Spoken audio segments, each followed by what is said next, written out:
Hello everyone, welcome to the Commerce GRF Adda platform. This is Soumya Yadav here and I have qualified UGC NET GRF with 99.29 percentile in Commerce. तो जो भी candidate जो भी students UGC net दिसंबर 2025 commerce की तैयारी कर रहा है तो वो प्लीज मुझसे कनेक्ट कर सकते हैं। और जैसे कि आपकी मैराथन चल रही है और आपकी बिजनेस इकोनॉमिक्स की मैराथन जो है वो अभी करेंटली जो है वो चल रही है। ठीक है, आज का टॉपिक रहेगा आपका इलास्टिसिटी ऑफ डिमांड और law of variable proportion. I hope आप लोगों को ये एकदम क्लियर हो जाए आज की क्लास में। चलिए, सबसे पहले बात करते हैं इलास्टिसिटी ऑफ डिमांड। ये इलास्टिसिटी ऑफ डिमांड का जो कॉन्सेप्ट है वो किसने इंट्रोड्यूस किया था ये आपको पता होना चाहिए। So the concept of elasticity of demand was introduced by martial.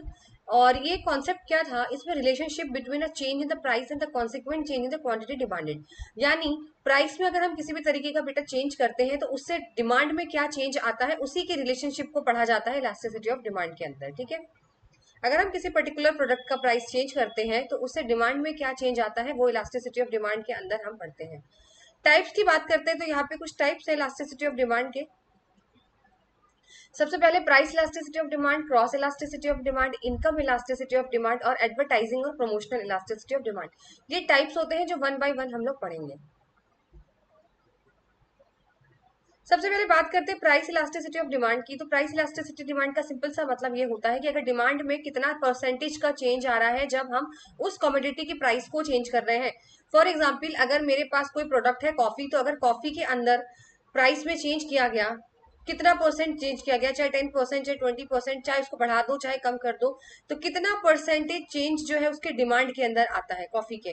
ठीक है, तो वही बात करते हैं यहाँ पर प्राइस इलास्टिसिटी ऑफ डिमांड। यहाँ से एक न्यूमेरिकल का क्वेश्चन भी देखने को मिल जाता है।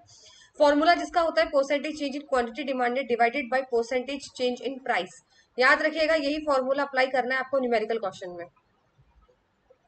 इसके बहुत सारे टाइप्स होते हैं, perfectly elastic, in elastic, less elastic, तो वो हम पढ़ेंगे अभी थोड़े से लास्ट वाले सेशन स्लाइड में, क्योंकि नहीं तो आपको बहुत कंफ्यूजन हो जाएगा। बस इतना याद रखिए, प्राइस इलास्टिसिटी के अंदर सिंपल सा मतलब होता है कोई भी प्रोडक्ट का अगर हम प्राइस चेंज करते हैं परसेंट का, ठीक है, परसेंट यहाँ पे निकाला जाता है, तो उस परसेंट से जितना प्राइस हमने चेंज किया है उससे डिमांड के अंदर कितना चेंज आता है वो आपका प्राइस इलास्टिसिटी डिमांड बताता है। अब आता है क्रॉस इलास्टिसिटी।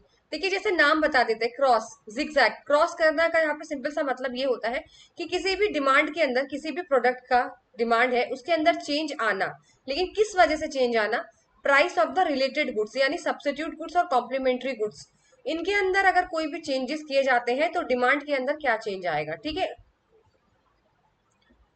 ये भी एक्सप्लेन करा जाएगा आपको। जैसे यहाँ पे देखिए, सब्स्टिट्यूट गुड्स, सब्स्टिट्यूट गुड्स वो वाले गुड्स होते हैं बेटा जिसकी जगह हम लोग एक की जगह दूसरा यूज कर लेते हैं। यानी अगर एक चीज महंगी हुई तो उसकी जगह हम लोग उसको छोड़कर स्विच कर जाते हैं दूसरी में। जैसे मैंने आपको कल एग्जांपल दिया था टी और कॉफी का। समझ लीजिए ये टी है और ये कॉफी है। अगर मान लीजिए चाय के प्राइसेस बेटा बढ़ जाते हैं, चाय के प्राइसेस बढ़ जाते हैं तो ऑटोमेटिकली कॉफी की डिमांड बढ़ जाती है। ये डायरेक्टली रिलेटेड होते हैं, अगर एक बढ़ेगा तो दूसरा भी बढ़ रहा है। एक प्राइस बढ़ने से, चाय के प्राइस बढ़ने से कॉफी की डिमांड बढ़ गई, जिसे बोलते हैं सब्स्टिट्यूट गुड्स। इसीलिए इनकी क्रॉस इलास्टिसिटी पॉजिटिव होती है, क्योंकि दोनों ऊपर डायरेक्शन में जा रहे हैं। देख रहे हो आप, अगर एक का प्राइस बढ़ रहा है, टी का प्राइस बढ़ रहा है, तो कॉफी का भी प्राइस बढ़ रहा है, यानी दोनों चीजें बढ़ रही हैं। दोनों चीजें क्या हो रही है, इंक्रीज हो रही है। अगर डिक्रीज होगी तो भी डिक्रीज हो जाएगी। अगर मैं बात करूं, चाय के प्राइसेस मान लीजिए कम हो गए हैं, चाय के प्राइस अगर कम हो गए हैं तो कॉफी की डिमांड कम हो जाएगी, क्योंकि लोग चाय पीना शुरू कर देंगे फिर से, क्योंकि चाय सस्ती हो गई है। ठीक है, इसीलिए दोनों एक साथ बढ़ रहे हैं, एक साथ कम हो रहे हैं। इंक्रीज और डिक्रीज दोनों साथ में साइमल्टेनियसली करते हैं, इसीलिए यहाँ पर इनकी क्रॉस इलास्टिसिटी पॉजिटिव होगी। ठीक है, चलिए नेक्स्ट इसमें क्या आता है, क्रॉस इलास्टिसिटी। मैंने बोला प्राइस ऑफ रिलेटेड गुड्स के अंदर अगर कोई चेंज आता है तो डिमांड में क्या चेंज आएगा वो क्रॉस इलास्टिसिटी बताता है। प्राइस क्या बताता था, उस प्रोडक्ट का प्राइस में क्या चेंज आ रहा है, उससे डिमांड में कितना चेंज आ रहा है। लेकिन क्रॉस इलास्टिसिटी में ये सब्स्टिट्यूट गुड्स, कॉम्प्लीमेंट्री गुड्स के बारे में बताया जाता है। तो इसका जो ग्राफ है कुछ इस तरीके से, कर्व इसका जो शो होता है वो पॉजिटिव साइड शो होता है, जैसे आप देख रहे हो। ठीक है, क्योंकि इसकी इलास्टिसिटी पॉजिटिव होती है, इसी वजह से अपवर्ड की तरफ आप देख रहे हो किस तरीके से बढ़ रहा है। ठीक है, फिर आता है कॉम्प्लीमेंट्री गुड्स। देखिए, कॉम्प्लीमेंट्री गुड्स वो वाले गुड्स होते हैं बेटा जो हमेशा साथ में यूज किए जाते हैं, जैसे ब्रेड और बटर। अगर मैं बात करूं, अगर आपका बटर महंगा हो जाएगा तो कोई भी ब्रेड बटर नहीं खाएगा। ठीक है, कोई भी क्या करेगा, ब्रेड बटर नहीं खाएगा। ठीक है ना, क्योंकि अगर आप खुद बताइए ना, अगर बटर महंगा हो गया तो आप ब्रेड खरीद के लाओगे? नहीं खरीद के लाओगे ना। तो वैसे अगर मैं कार पेट्रोल की बात करूं, अगर पेट्रोल महंगा हो जाएगा तो कार की डिमांड कम हो जाती है। तो इसका जो डिमांड कर्व है या क्रॉस इलास्टिसिटी ऑफ डिमांड है, ये नेगेटिव होती है। मैम नेगेटिव क्यों होती है? क्योंकि जैसे मैंने अभी आपको बोला, ये आपके पास थी कार, ठीक है, और ये आपके पास था पेट्रोल, ठीक है, पेट्रोल। अगर मैं पेट्रोल को महंगा कर देती हूँ, पेट्रोल के प्राइस बढ़ जाते हैं, तो कार की डिमांड बेटा कम हो जाती है। एक एरो ऊपर जा रहा है तो एक एरो नीचे जा रहा है, लेकिन सब्स्टिट्यूट में दोनों साथ जा रहे थे, इसीलिए इसके बीच में इनवर्स रिलेशनशिप होता है। एक का प्राइस बढ़ने से दूसरे की डिमांड कम हो जाती है, इसीलिए इसका जो कर्व है वो नेगेटिव बनता है, क्योंकि ये इन्वर्सली रिलेटेड होते हैं, ठीक है।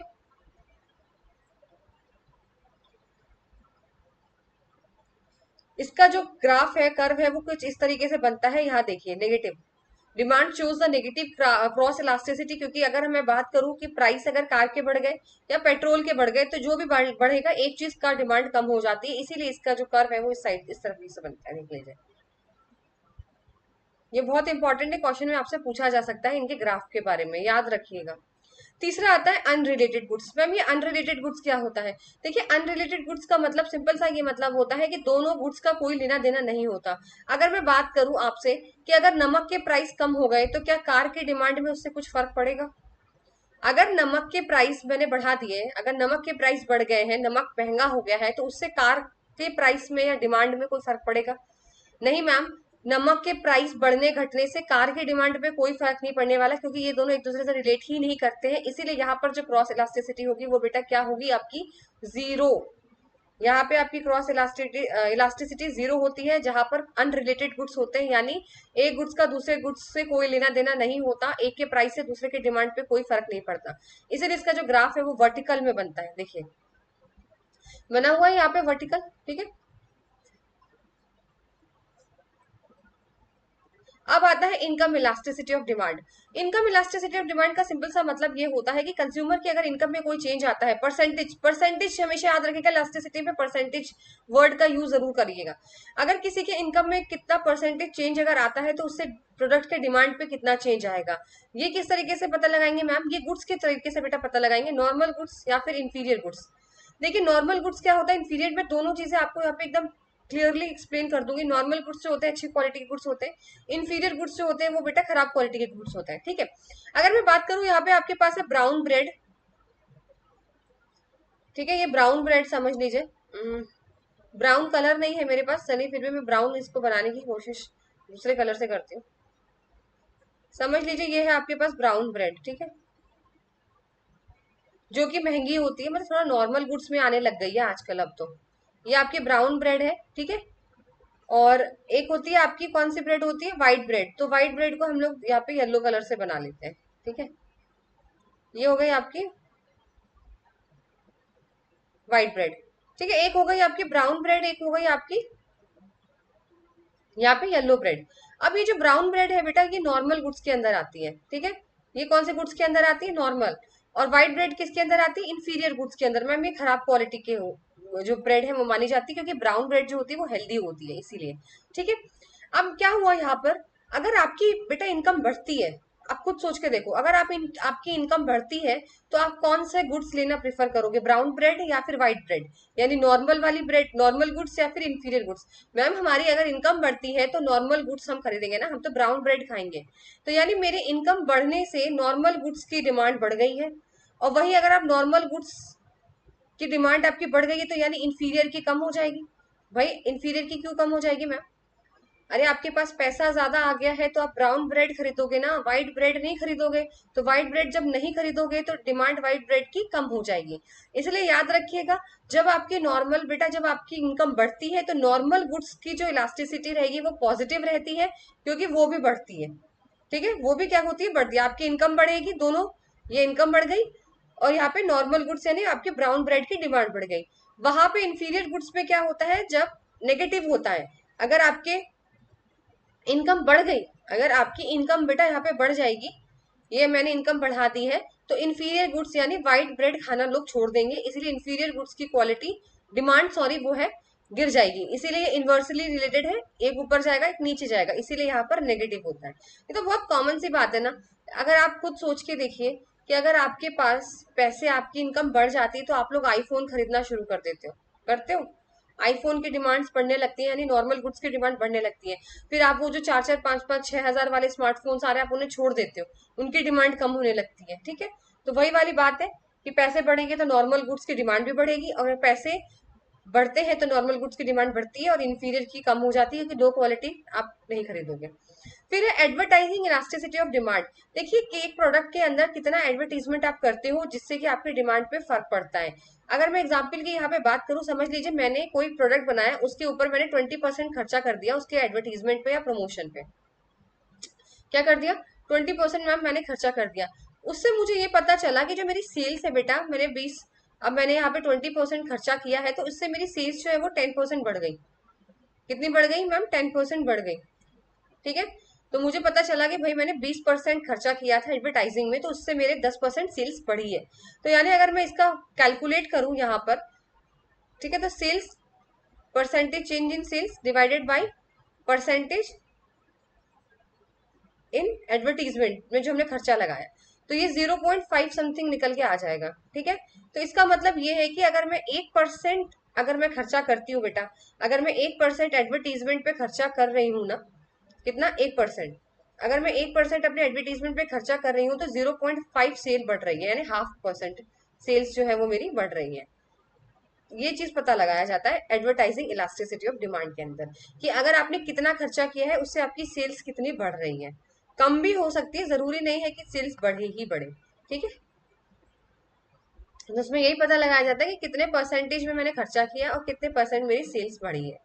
ये होता है एडवर्टाइजिंग इलास्टिसिटी ऑफ डिमांड। जैसे कि मैंने आपको बोला प्राइस इलास्टिसिटी में आपको यहाँ दिखाऊंगी। देखिए प्राइस इलास्टिसिटी के बहुत सारे टाइप होते हैं, perfectly elastic, in elastic, unitary, relatively and relatively elastic.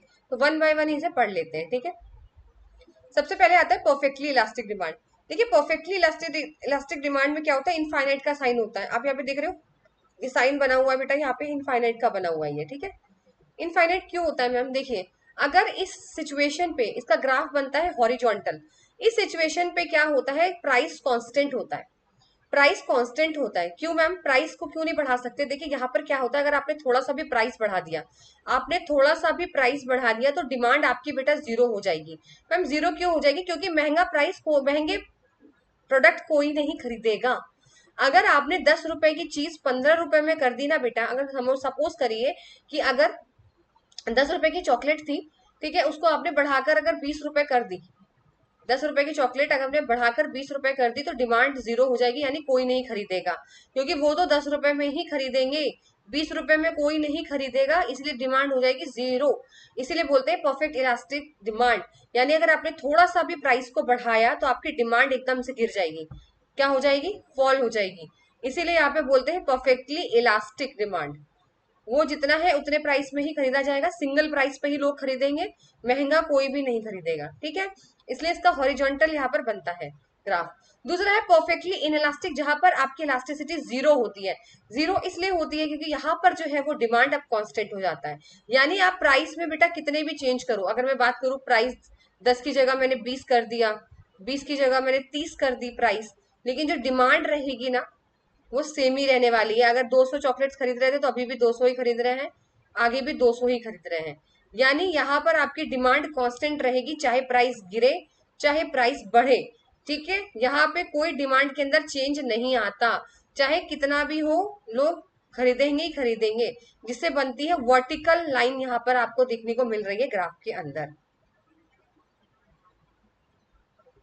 Next आता है आपका रिलेटिवली इलास्टिक डिमांड, यानी आपका इलास्टिसिटी ग्रेटर देन 1। देखिए ग्रेटर देन 1 का यहाँ पे सिंपल सा मतलब ये है कि जब परसेंटेज चेंज होता है डिमांड में, वो ज्यादा चेंज होता है प्राइस में, यानी ग्रेटर होता है। आपका जो बेटा डिमांड होता है ना, डिमांड के अंदर जितना चेंज आता है वो प्राइस से ज्यादा होता है। ये किस तरीके से समझिए, जैसे अगर मैं बात करूं, डिमांड जो है वो आपकी बढ़ गई 20% से, डिमांड नहीं समझिए, प्राइस समझिए पहले। अगर मैंने बोला कि कॉफी के जो प्राइस है वो मैंने 10% कम कर दिए, कितने कम कर दिए मैम? 10% कम कर दिए बेटा। कॉफी के प्राइस मैंने 10% कम कर दिए, तो डिमांड बढ़ेगी, क्योंकि मैंने कॉफी कम प्राइस कम कर दी है, तो अब सब ज्यादा से ज्यादा लोग क्या करेंगे बेटा, कॉफी पीना पसंद करेंगे। तो अब क्या हुआ मैम, कॉफी की डिमांड तो बढ़ी, लेकिन बहुत ग्रेटर नंबर से बढ़ गई मैम, 30% से बढ़ गई। कितने परसेंट से बढ़ गई, 30% से। यानी जो परसेंटेज चेंज आया है डिमांड में वो प्राइस से ज्यादा आया है। मैंने तो सिर्फ 10% बढ़ाए, कम किए थे प्राइस, डिमांड तो 30% बढ़ गई है, बहुत ज्यादा बढ़ गई है। तो यहीं पे बोला गया है कि जब percentage change in demand is greater than the percentage change in price, तभी रिलेटिवली इलास्टिक डिमांड होता है, यानी आपका elasticity is greater than 1।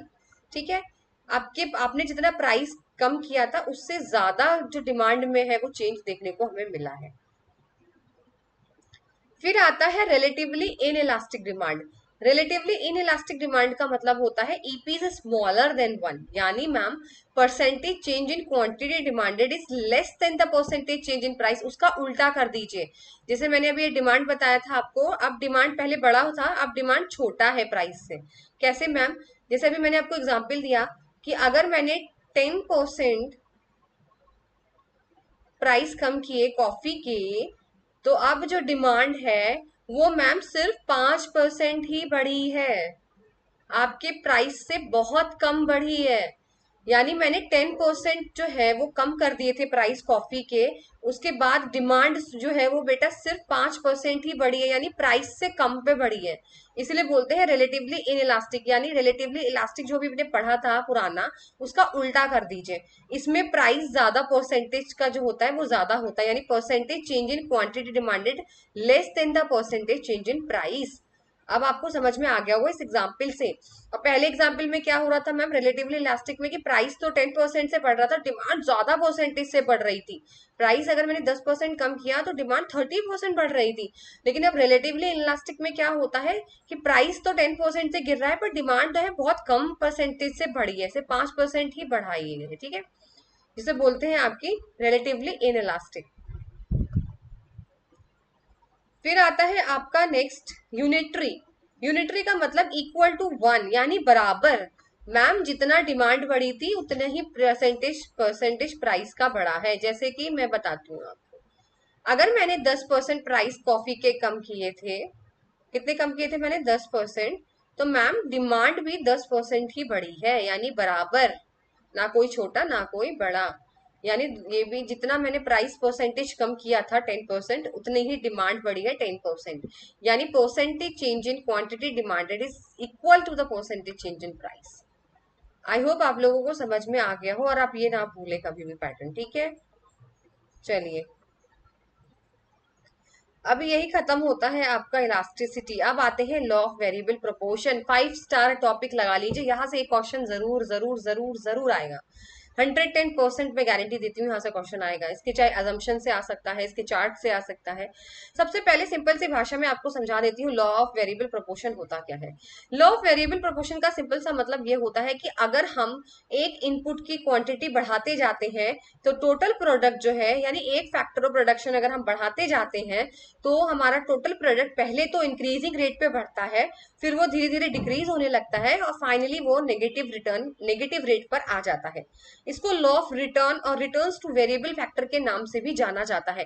Suppose करिए एक यहाँ पर मैं, चलिए आपको चार्ट दिखाती हूँ, उसके साथ आपको एक एग्जाम्पल बताती हूँ, उसके बाद आप कभी नहीं भूलेंगे लॉ ऑफ वेरिएबल प्रोपोर्शन।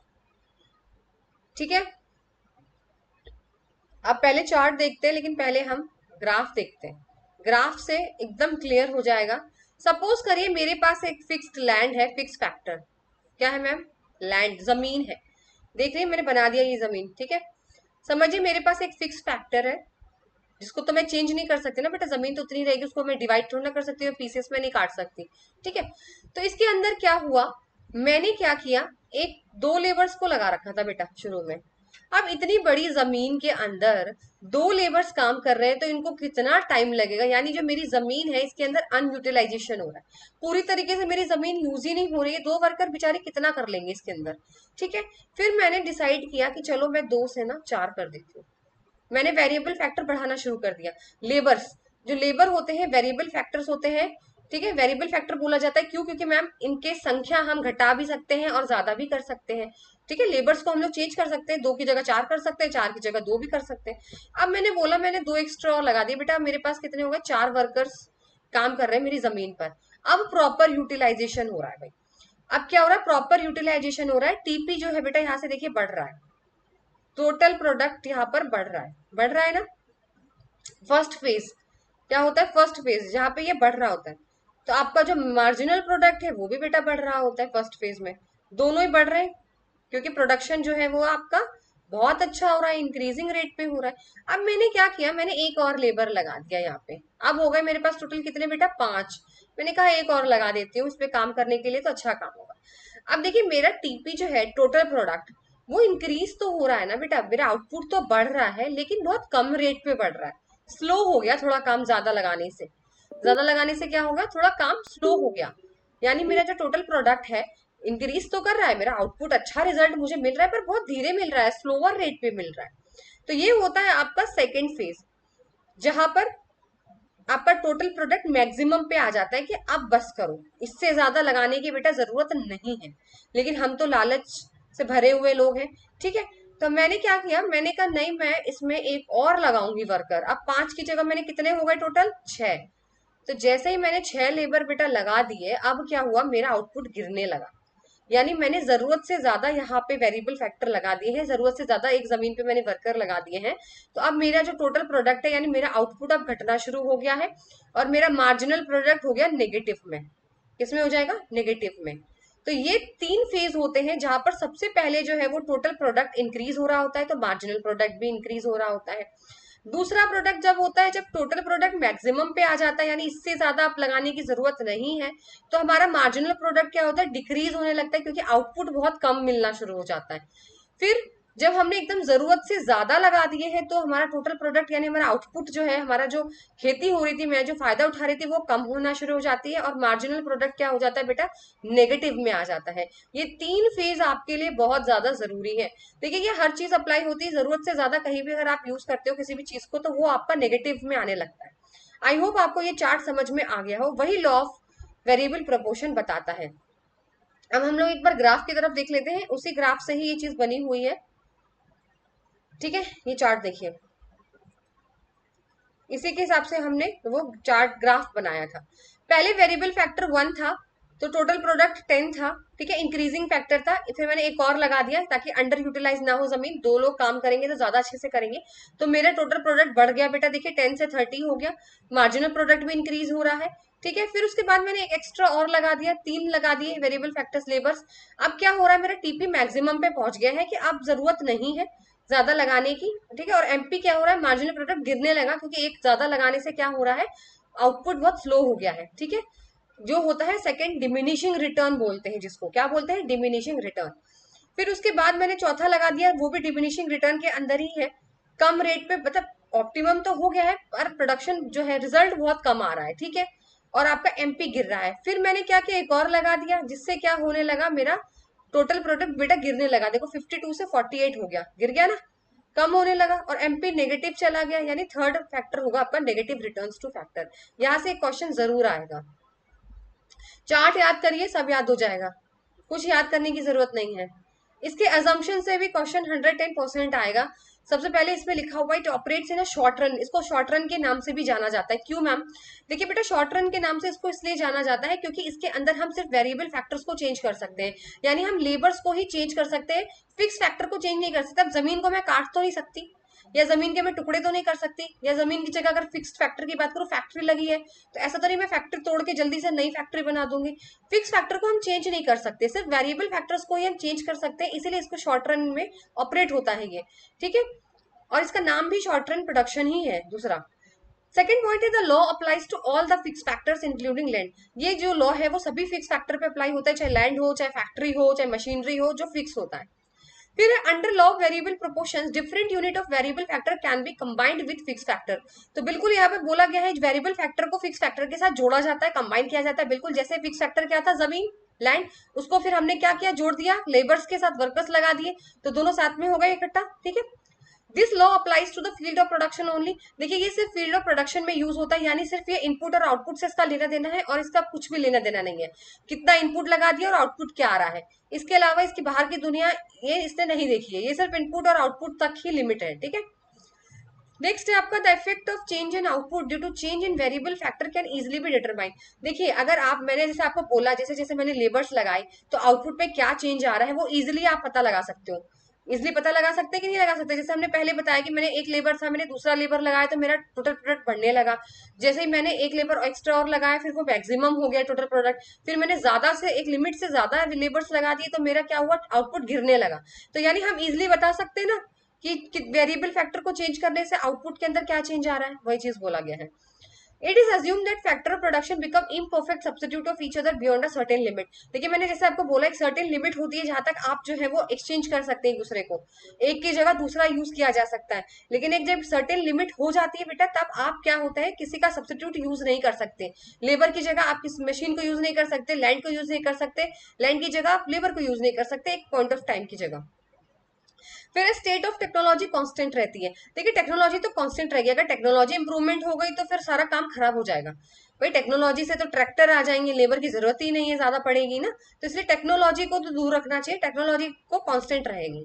फिर बोला गया it is assume that all variable factors are equally efficient. देखिए सारे फैक्टर्स जो है वो बराबर एफिशिएंट है। ये मेरा काम है कि अगर मेरी जमीन में लेबर्स काम कर रहे हैं तो सारे खाली ना बैठे, सारे लोग जो है वो खाली ना बैठे, सब अपना अपना काम करें, सारे इक्वली कंट्रीब्यूट करें आउटपुट देने में, ठीक है।